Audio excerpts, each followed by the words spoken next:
This is City Directories, More Than Basic Facts. My name is Melissa Tennant, and I'm a librarian here in the Genealogy Center. And if you've ever attended one of my sessions, you know I always start them with a question for you. So how many of you have used City Directories? Oh, a good portion of you. That's great. All right, so you know with City Directories then, that there's a lot of information that's in there, more than what people commonly think. And that's what we're going to cover this evening. We're going to start off by discussing, well, sort of the history and the background of how City Directories came to be and what we can discover in them. The stuff that we expect to find in a City Directory, and then all those interesting little tidbits that people don't usually associate with them, as well as where else you can look for this information.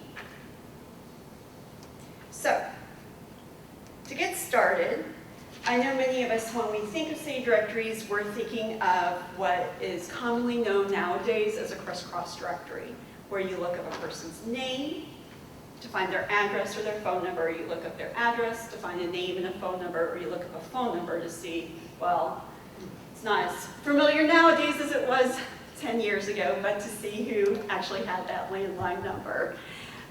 So that's how a lot of us think of City Directories, as those crisscross directories, but they are actually so much more. Because actually the first published City Directory was actually published in 1785. So a little different than what we would think of as a crisscross directory nowadays. The first one of the first ones that was published that year was the Philadelphia Directory by Francis White. And in the same year, there was also the McPherson's Directory for the city and suburbs of Philadelphia by John McPherson. So with this, it's an alphabetical listing, but they also have, because some of these can be grouped based on different straits, they actually have an index as well in the back of this particular book that provides a page number for the individual that you're seeking. And well, even to go further with that idea that the initial City Directories were not like crisscross directories are nowadays, there weren't house numbers at this time. And so they used cross streets instead. So other details in these cross streets give us more information. So here it's a physical description of the roadway that these individuals lived. It's Chancery Lane, and it tells you it's very narrow and commences at number 32 Arch Street and extends to the Combs Alley. So of course you all know where that's at in Philadelphia, right? But if we had a map from that time era, we would actually know exactly where they are describing. And they also have an extra little note in here. 9 persons died in 1793 on the street. Isn't that interesting?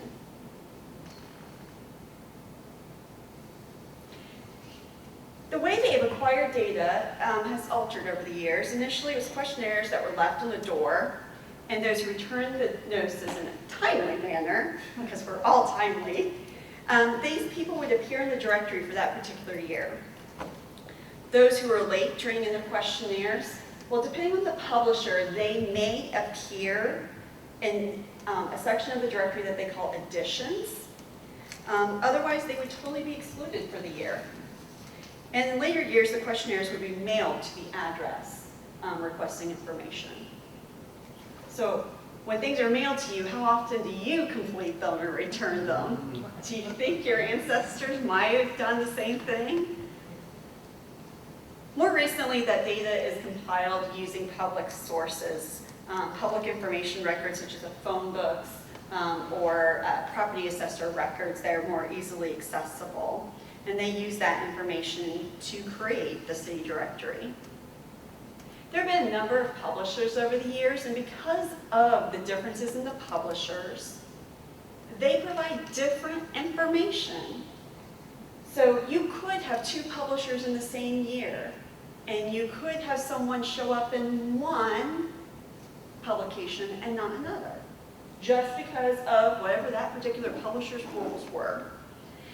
The breakdown of the years here, the groupings that we can find directories in, based on the different publication groupings, different materials are available in different ways, such as city directories on microfilm, microfiche that have been digitized now, or things that are in print materials. And so sometimes they are grouped using these particular groupings. So most of us, when we think of city directories, we think of name, address, telephone, and some of us are very familiar with the fact that you can find the person's occupation in a city directory. And these are usually the 4 facts we believe we can find in a city directory, and that's what we focus on. But do you really believe that those huge books, that's all you can find in them? Not after what we just shown as one example. What I would like to do is I want to introduce you to a particular family. I want to introduce you to the Darrahs. They are in Cleveland, Ohio, and it is David and Margaret Darrah. With this family, David first appears in the city directory in 1892. He's listed that he is a printer at this time, and he resides at the address of 53 Water. Looking at the other individuals, we notice that the gentleman right below him, Jacob, also resides at the same address as him. Possibility of a relation, possibility not. We don't know, but it's someone we could possibly look at because they're residing at the same address. Following David through the years, find him in 1895. In 1892, his middle initial was the letter M. In 1895, it's the letter N. This time, he is marked as occupation working for the police, and he resides at 2256 Euclid Avenue.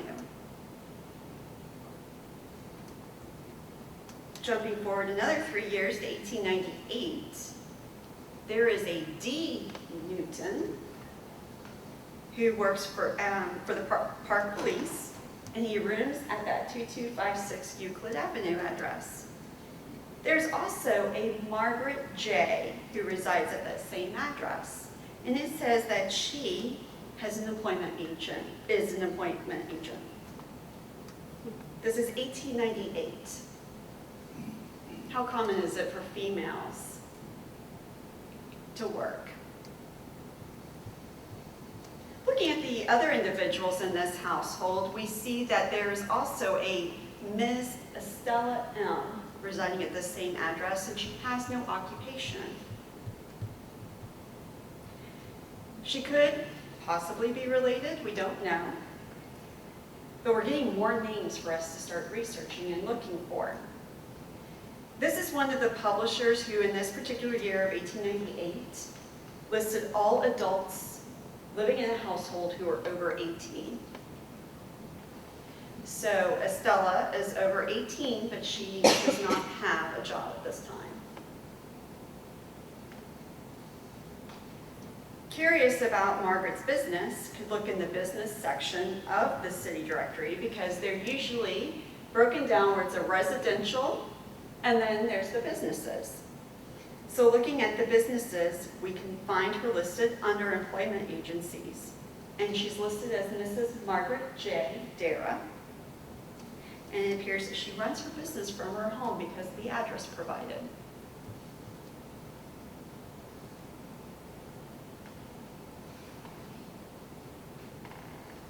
That is just information on this family looking at 3 years on them. Do you think we can find more? David, through the years, goes through several occupations, but he seems to be residing in the same address for a good length of time. And then he moves to another address that is his residence for a number of years.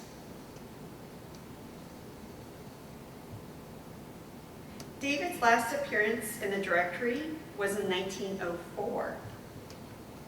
So here we have 1905. Margaret is at a whole new address, and she has a new notation next to her name. She's listed as the widow of David N. David appears in the 1904 city directory, and in 1905 his wife is marked as a widow. If this is a location where they don't have death records, do I now know when this gentleman died? And this is just from looking at a city directory. She's rooming at 720, and then in parentheses it says Old Republic. And residing at that same address with her is a Ralph T, and his occupation is a driver. Now that old in parentheses indicates that there has been a change in the street number or the street name, because as these cities became larger, they started, well, renaming streets, as we all are familiar with, but also with the street numbers.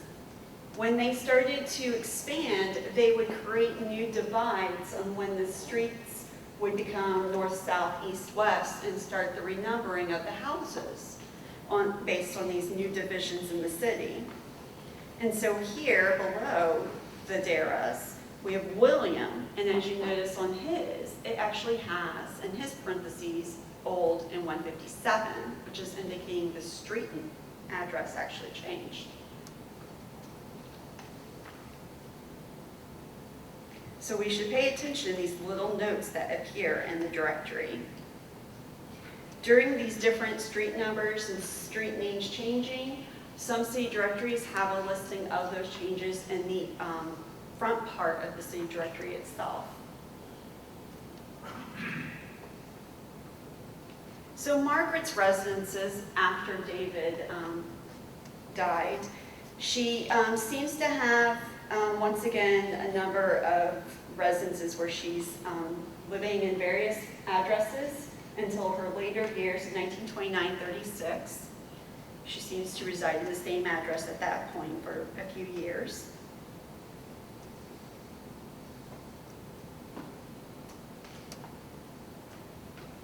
In 1908, Margaret appears once again as the widow, but this time, instead of it being David, the name is Newton. She's living at 1846 Ansel Road, which is that address that David had previously as well. And she's living with Ralph once again. Also in this same listing, we also find Estelle, or Estella, from that 1898 directory, and another person now named Earl living at the same residence.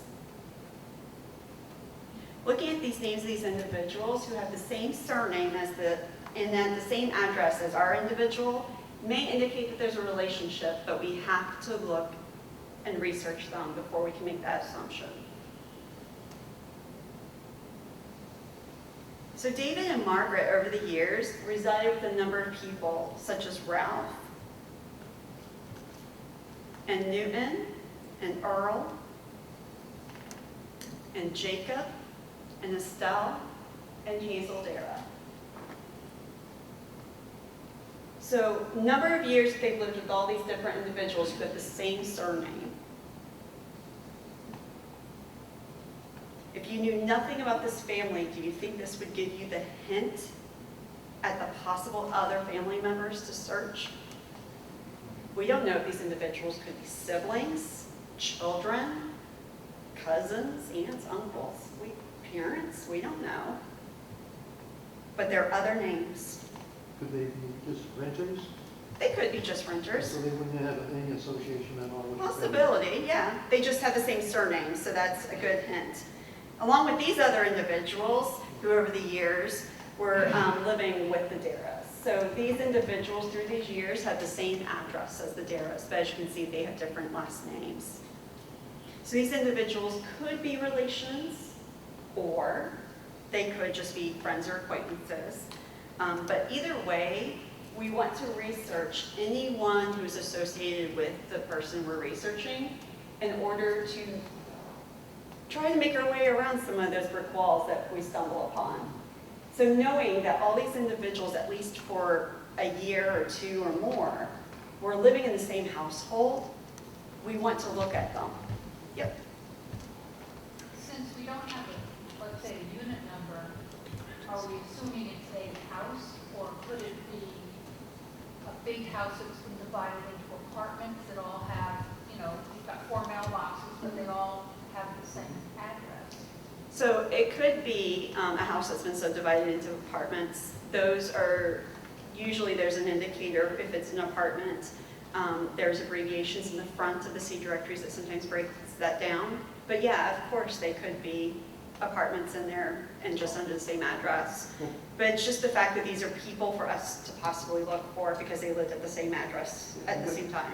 In the 1920s, when all this divorcing was going on, the grandmother who was divorced from her husband, she had renters, and they didn't even have, I don't even know if they even had, they didn't divide by these mailboxes and all that. The mail just came in there. So this guy had this room, and this person had that room, and then when they had the census, she had, you know, her and the children, and then they had, so these guys never did anything to the Right. family line. Oh yeah, there's definitely where, if you're talking about a city, where you do have the buildings are broken up into different living spaces. But it's just the fact that they're possible neighbors then. We want to research these people. Okay. So looking at all the people that we've seen so far, we want to determine who are these other Darrahs that we've seen living in the same house.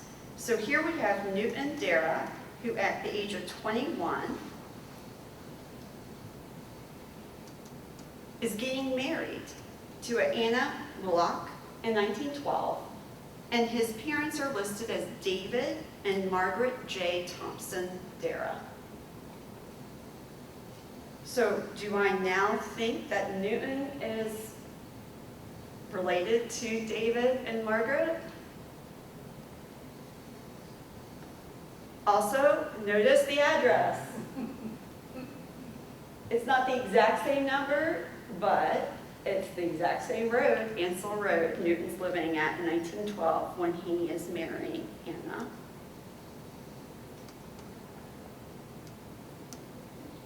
Looking for Ralph, I find Ralph getting married in 1908 to a Rosa, and he is 22 years old, and he is the son of D.N. and Margaret J. Thompson Darrah. Starting to see a pattern here? Because it's Ohio, Family Search has the Ohio marriage records available on their site, so this was an easy find once I had those names. And once again, that is an address where David lived. When looking at the marriage record, I noticed that the Reverend is named at the bottom, and so I take note of that because it's another person who is affiliated with the family.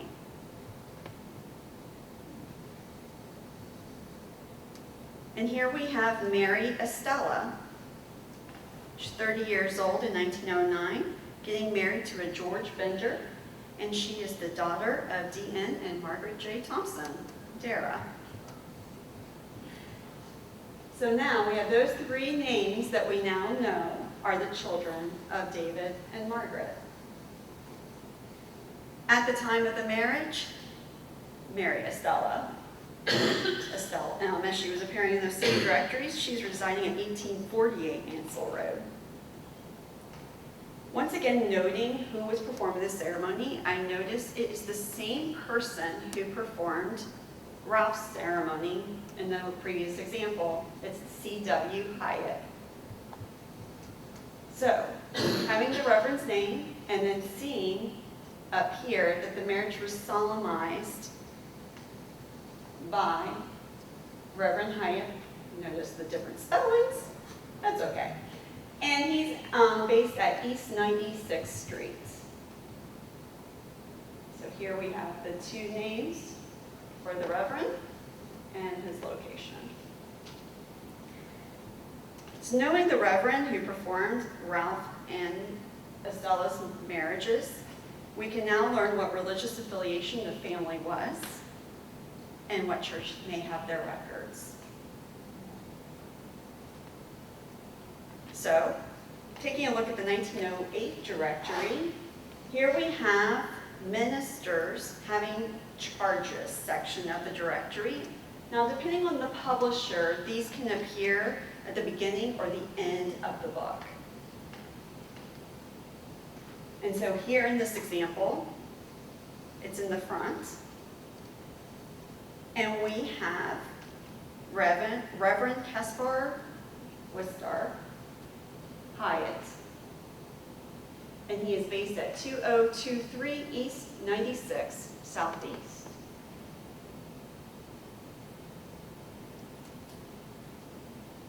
He was based Hyatt was based off of 96, according to those marriage records. So this is the correct gentleman. So I can look alphabetically for Hyatt, and here I find his listing, where he is listed as serving at the Euclid Avenue Congregational Church, and he also resides at the same address of 2023 East 96 Southeast. So now I know what church.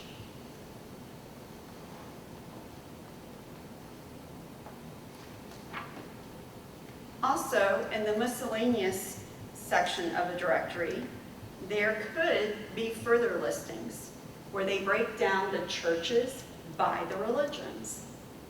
So here, reported under the Congregational Church, we have the Euclid Avenue Church, which is once again located at Euclid Avenue in the southeast corner of East 96. And look who is the Reverend.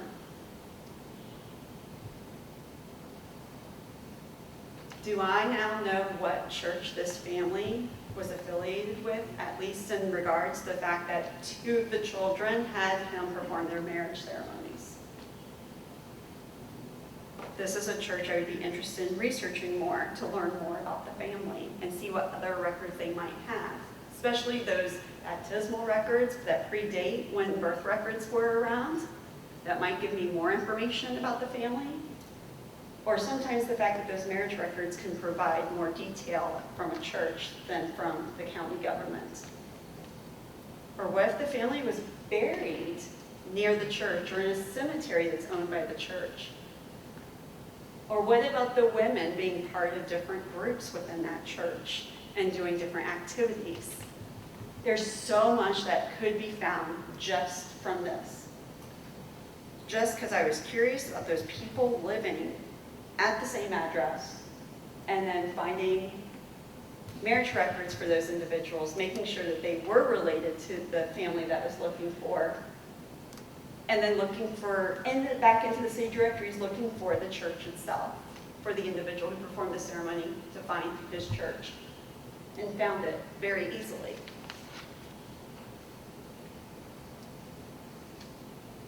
It's a little bit of a ping pong with the city directory, going from the city directory to marriage records back to the city directory, but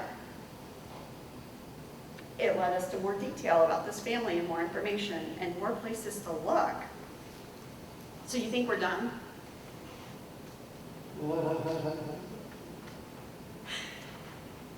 So what happened to Margaret? She disappears from the directories in 1936.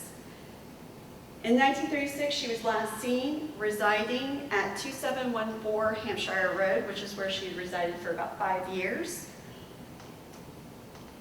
And she is once again marked here as the widow of David.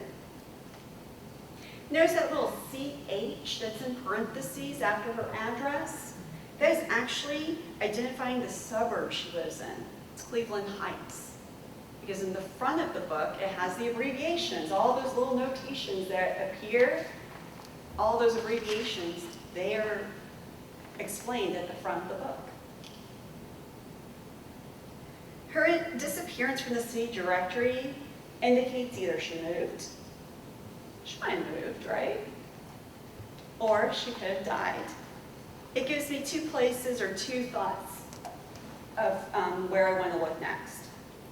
So searching among death records for this particular time frame, I discovered that she did die in 1938. She's marked here as the widow of D. Newton Darrah. Her father's surname is Thompson, which matches her maiden name on her children's marriage applications.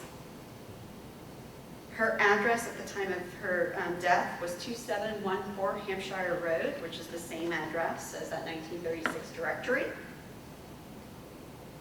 And the informant for her death is her cousin, Mrs. H.D. Hiles. Now, for you, you might not realize it because I didn't really show it as of yet, but Hiles, actually, when researching through the city directories, Hiles came up with the Darrahs.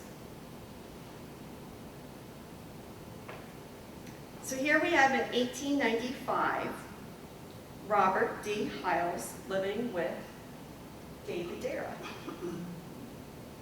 Same address, 2256 Euclid Avenue, which should sound like a familiar address because that's where Margaret also had her business.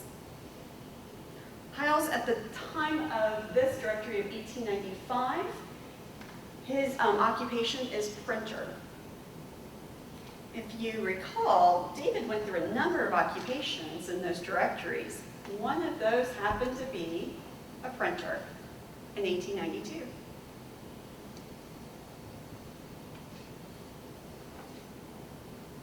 You think they are related?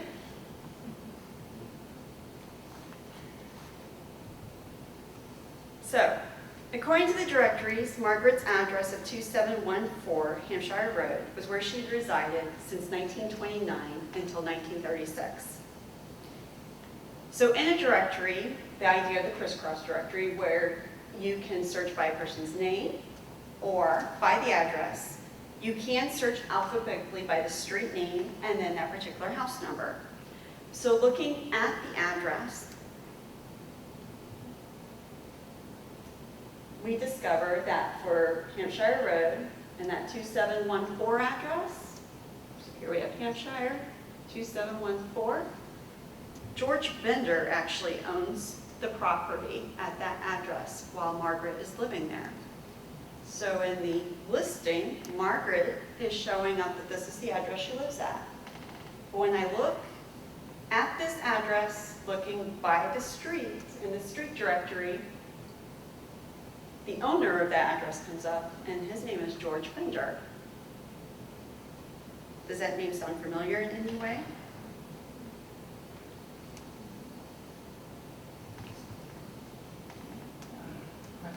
He is Margaret's son-in-law. He is the gentleman who married Mary Estella Darrah.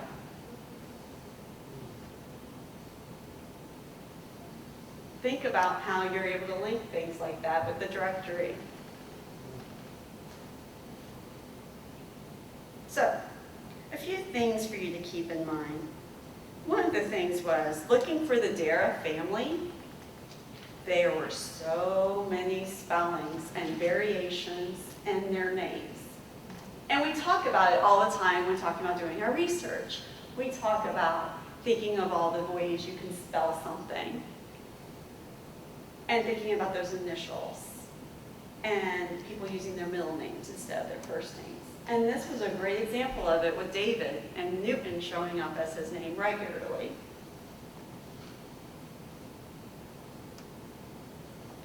But the thing with city directories, as in this example from 1870 in Cleveland, sometimes their listings are not alphabetical. They are definitely taking advantage of what the courts do, where it's the loose alphabet. At least they got the first two letters, maybe the first three letters correct. So these, as you can see, are close to alphabetical, but if you are not finding the person you're looking for, please consider variant spellings or checking to see if it is actually in order. Because this particular publisher this year, clearly not. Well, one of the examples that we used several screens back had two people living on Euclid or one of the streets, and it looked like the numbers are were transposed. So they, you know, if you were going just on what was printed, you Absolutely. go, like, it's so close, but it can't be down. But it could have been down. Absolutely. And it just might be a typo. Yeah, some of the addresses looked weird because they did. They looked like the numbers were transposed, as well as one of David's occupations one year was fireman, the next year was foreman, and then back to fireman. So I'm sure no mistakes were made. As you can see, this is a great note from a 1903 directory. To find a name, you must know how to spell it. Thank you. Or spell it the way they put it there. So there's some extra things I want you to be aware of involving city directories. And a lot of this is in your handout where I break it down for you.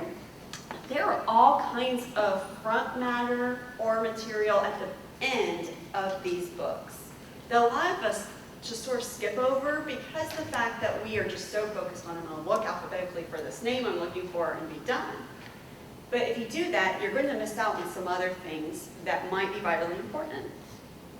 So to start with, those abbreviations. There are all kinds of little notations throughout the directories that we may want to be aware of that can help us in understanding what they're saying. If they're saying someone's rooming there versus someone resides there, it changes over the years, and the publisher and what that R means next to an address. And so knowing the abbreviations that they're using is very critical in reading the directory correctly. Some street directories will actually define the streets for you. It will actually tell you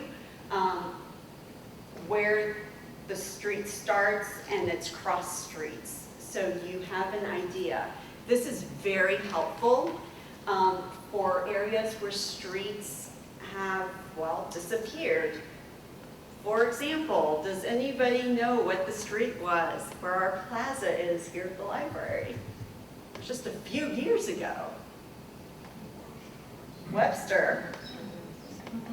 So Webster, 900 Webster, which a lot of people still think of as the library's address, is not the library's address because that does not exist anymore. So here's why this is so critical. How many other streets can you think of that the streets have changed or are no longer there, or now are interrupted with a building put in the middle of the street, or a plaza, or the ball field? That's a great example. Think of all the streets there with the ball field. And Court Street. Court Street. See, you already thought of so many that are here locally that aren't from the 20th century even.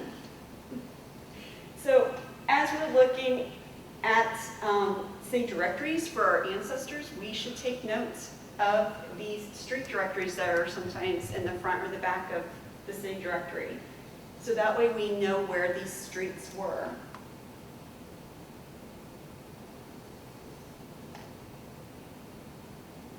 So imagine if you were looking for an advertisement to hire someone, wouldn't you love to have references? Look at these. These are references for this carpet cleaning company. So this makes you start to think with other businesses about their clientele. Is their clientele only all based in a certain neighborhood? Is it ethnic neighborhood? All kinds of things that you can start to think about when looking at these.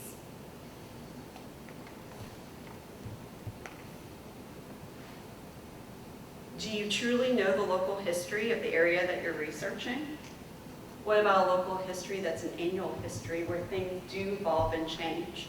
So here in 1870, there in a Cleveland directory, there's an introduction explaining the history of the city and an overview of the government, as well as a miscellaneous listing of the local government in 1907.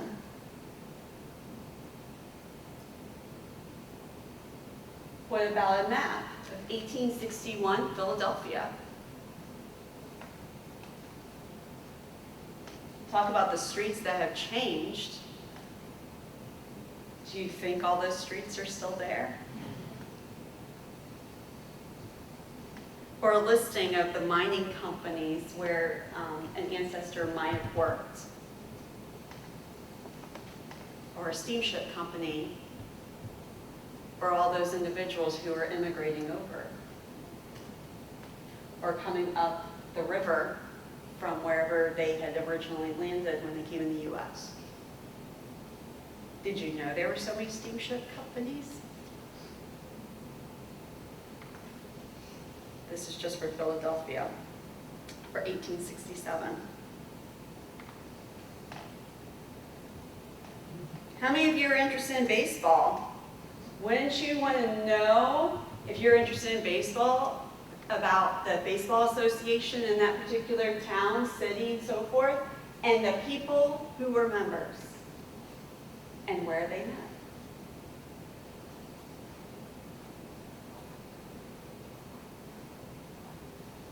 And for those of us who are into genealogy, here in 1905, Sandusky, well,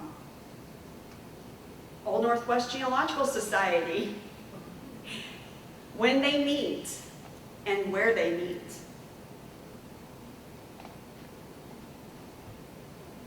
Wouldn't you like to know that about one of your ancestors, if they were affiliated with the group, to know where they went once a month?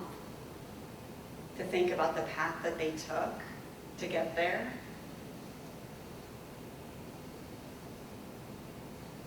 These are the little things that we can pick up from the city directory.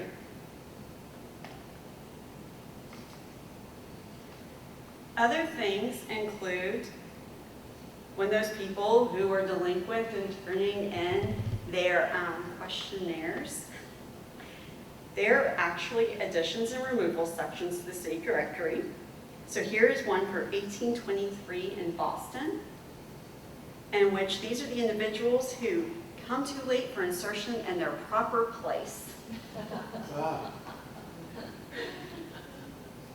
So now we know who all cannot turn things in a timely manner, or who might be new to the area. And then the other one is new firms while the directory was in press. And so we only have one listed for that. And then you also have removals while the directory was in press, and dissolutions while the directory was in press.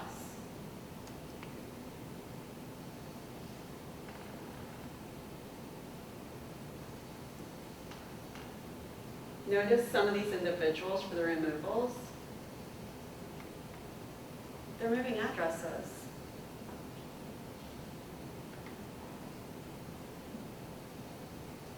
So for 1823, how many of you would be able to say where your ancestor moved that year? You might. Look at this. This is in the state directory.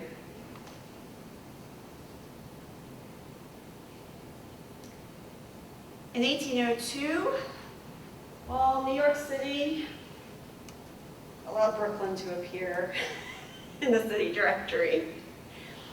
There are different city directories where they are accumulations of a particular large city and its surrounding towns. And so this isn't a great example because you wouldn't think of Brooklyn being a surrounding town. You would think it would be big enough that it would need its own directory. But here, in 1802, it is part of the New York City directory. And so when looking for a city directory, maybe the directory is not particularly on that specific city, but if you look in the very front page, it tells you other possible towns and surrounding areas that it might cover as well.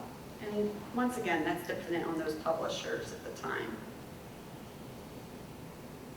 Some city directories would have separate sections for African Americans, or a note if a citizen was colored, as shown in this 1868 New Orleans directory, or they would be marked with a C in parentheses, as in this 1881 Lexington, Kentucky directory. And in this one, in the first one, they were totally separated out in their own section of the directory. But in this one, they are actually just alphabetical. They just, they put a parentheses around the C to indicate if they were African American. And recall that whole thing about death being in a city directory before collection of death records. Here we have an 1839 Portsmouth, New Hampshire list of deaths since the publishing of the last directory, in which they are listing the individuals, their date of death, and their age. Amazing.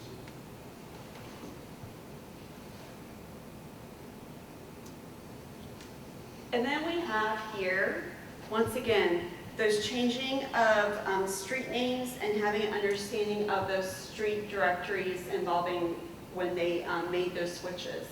So here, they are actually explaining to you Russell Road Northeast formerly was that part of Russell Avenue from Superior Avenue southward to Wade Park Avenue.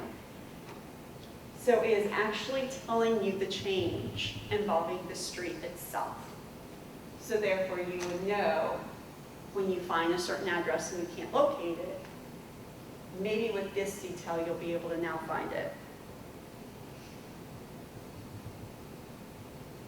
So, we all want to know, where can I find these, right? Because you're all excited and wanting to go back and look at all these city directories now, right? So with directories, many libraries, archives, historical centers, universities usually maintain them for their local area, whether it's the print or the film directories. And then there's libraries such as the Library of Congress, as well as, well, here, the Genealogy Center, who have a much more diverse directory collection. We are actually the repository for the Polk Publishing Company, and we have been since 1961. And so that's why there's an entire range of those movable shelves. That's an entire section of bookshelves that is only city directories. Because we have every city directory and county directory that's been published since 1961 for the United States and Canada. Wow. And then we also have the former ones that are microfilm, microfiche, and other printed ones that are from earlier. But there are also differing free and subscription databases that can offer you different years, different publishers, and different editions of the city directories. So, one of those is Internet Archive. And these are in your handout with the URL, so you don't have to worry about writing it all down. So Internet Archive, which is, for those of you who may not know, we actually have a scanning station here at the library with Internet Archive. And so you can actually look and see the city directories that they have available. So I just searched for city directories, and this is what came up. More than 7,000 directories. Bless you. These are the ones that are on the ground? These, they're not necessarily all from us. Internet Archive has agreements with other places too. So that was searching all of Internet Archive, not just ours. Potty Trust, has about 17,000 when searching for city directories.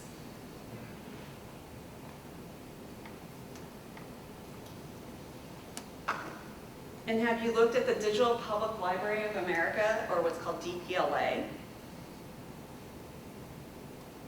When looking for city directories, 126,000 came up.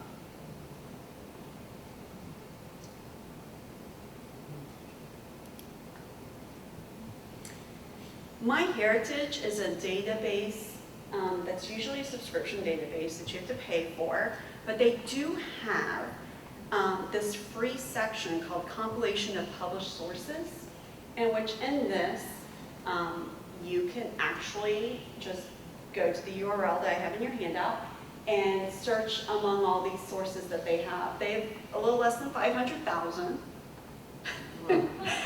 free sources on their site.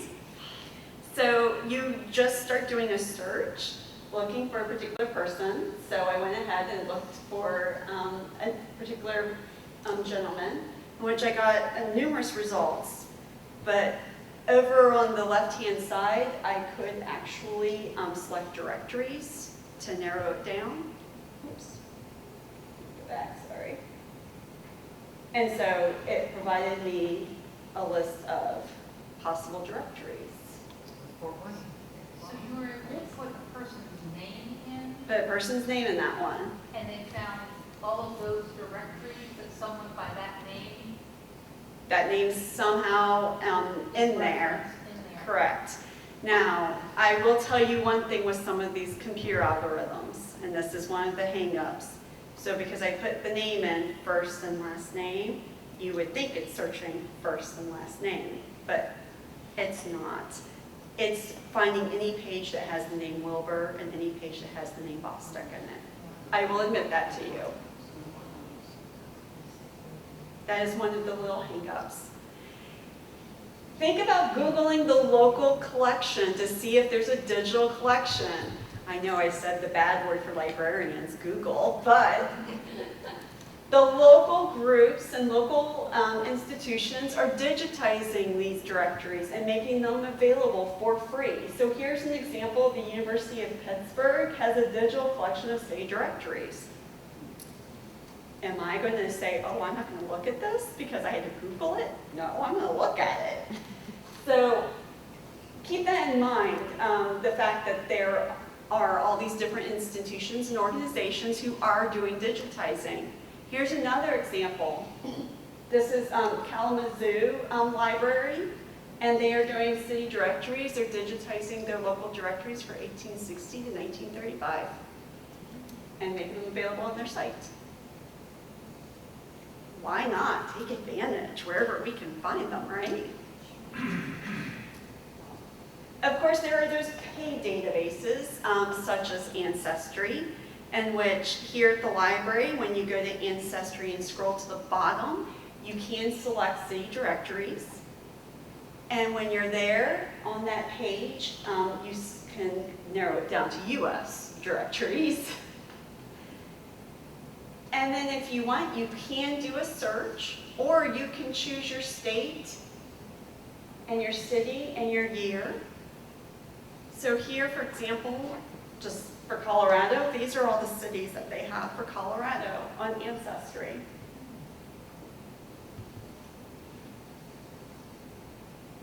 Also, there's Fold 3. Fold 3 also has city directories.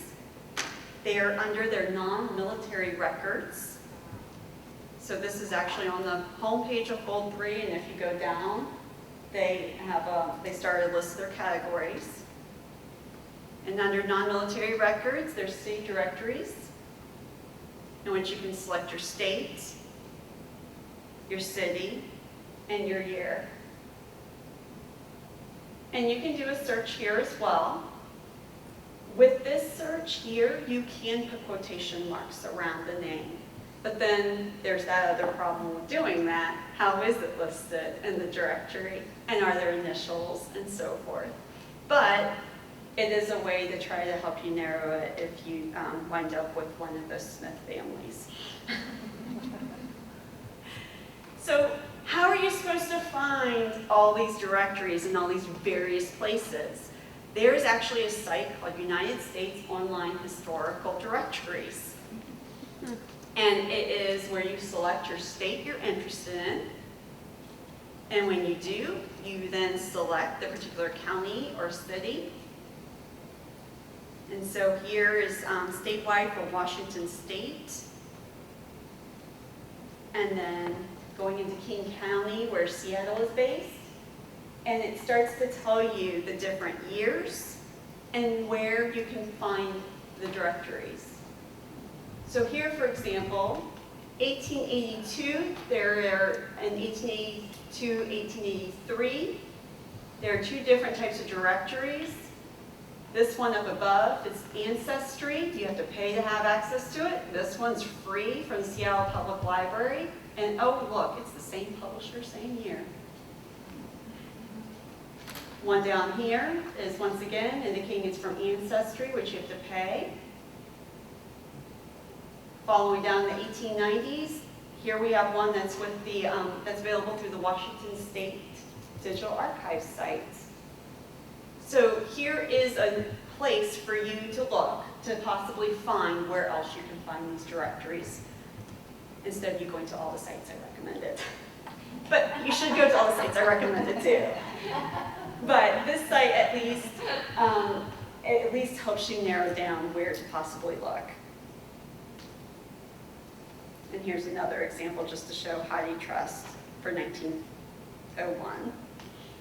So, with Say Directories, I hope this evening you have seen that not only are they those facts that we're so used to looking for, but that we can actually find other genealogical and family history information, as well as local history and social history information pertaining to our families using a city directory.